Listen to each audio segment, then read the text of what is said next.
এক 8 বছর বয়সী এক ছেলে মাকে একটি বিল জমা দিল।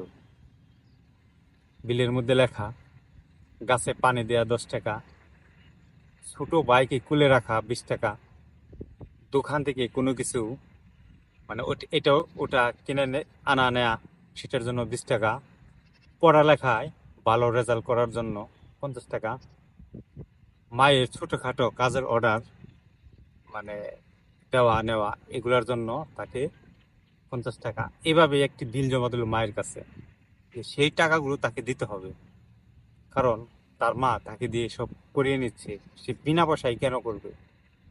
যখন সে বিলটি জমা দিল তার মায়ের কাছে, মা বিলটি দেখে মুচকে হাসলেন এবং মায়ও একটি বিল লিখল।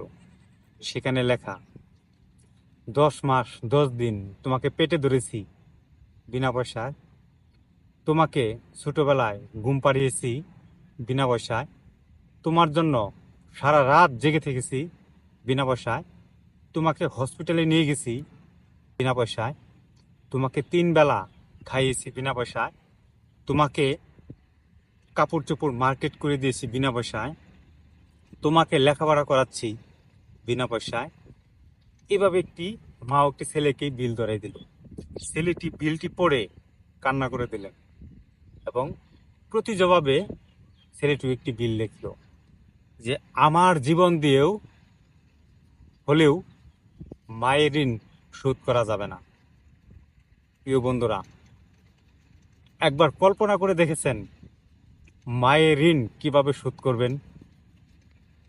মায়ের ঋণ শোধ করতে পারবেন না কোনো দিন, তবে সারা জীবন মাকে মাথা তাজ করে রাখতে হবে। মাকে জীবন দিয়ে হলেও ভালোবাসতে হবে, নিজের চেয়ে মাকে বেশি ভালোবাসতে হবে।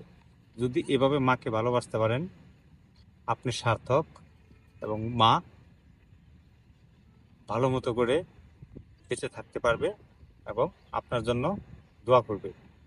দুনিয়াতে একমাত্র মায়ের দোয়াই কবুল হয়, আর কোনো দোয়া দুনিয়াতে কবুল হয় না। ধন্যবাদ।